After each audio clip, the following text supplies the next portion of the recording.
The problem with higher education, both in Britain and America, needs to be addressed because it's the future of our society.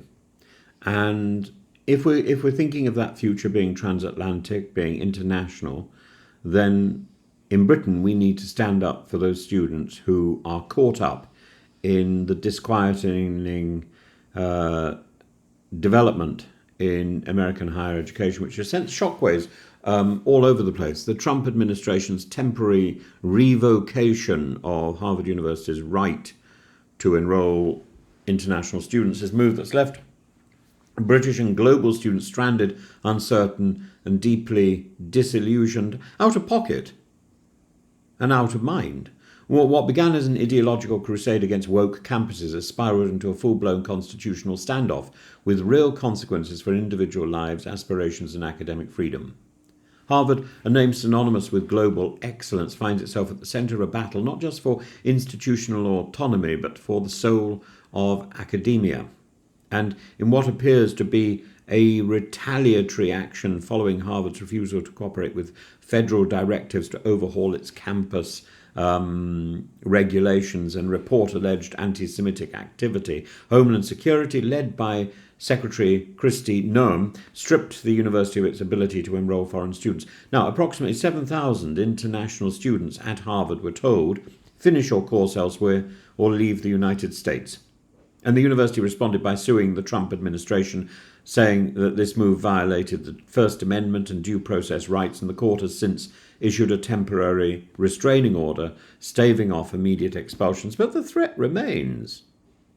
And among those caught in the crossfire are the 70 or 80 British students enrolled at Harvard, talented, driven young people who work tirelessly to gain entry to one of the world's most competitive institutions.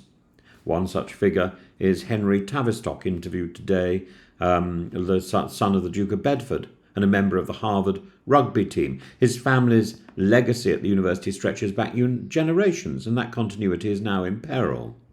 Then there's Giulio Pellino, a 17-year-old German-British applicant who only last month received the news of his Harvard acceptance. Now he's weighing whether to defer his dream indefinitely or take a gap year in the hope of a policy reversal. The timing of this decision, just before the academic year begins, leaves families in limbo. Even the British-educated aristocracy is not immune. Princess Elizabeth of Belgium, who completed her undergraduate studies at Oxford, is awaiting clarity on whether she can return to Harvard for her second year. The royal palace is watching with what might politely be described as increasing unease.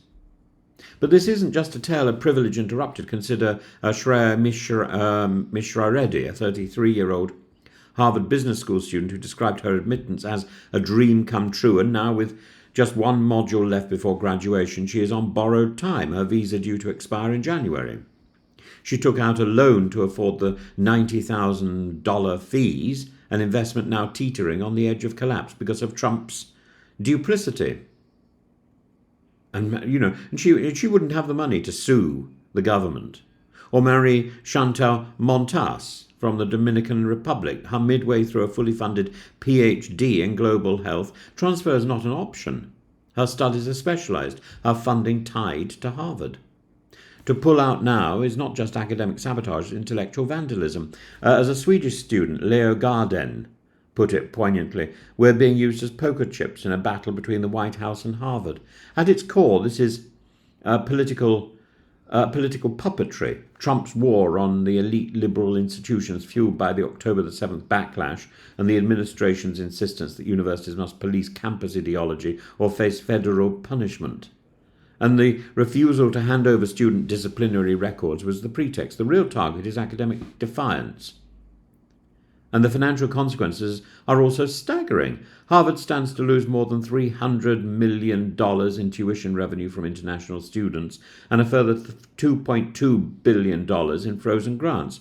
But the reputational damage is worse. The idea that higher education can be held hostage by executive fiat undermines the very foundation of scholarly freedom. This isn't just about Harvard, it's about every international student who dares to dream. For British students and those across the globe, this episode is a chilling reminder that even at the world's most prestigious institutions, the border between academia and authoritarianism is thinner than we think. So we have to ask, what sort of world are we building when even a Harvard education cannot guarantee sanctuary from politics?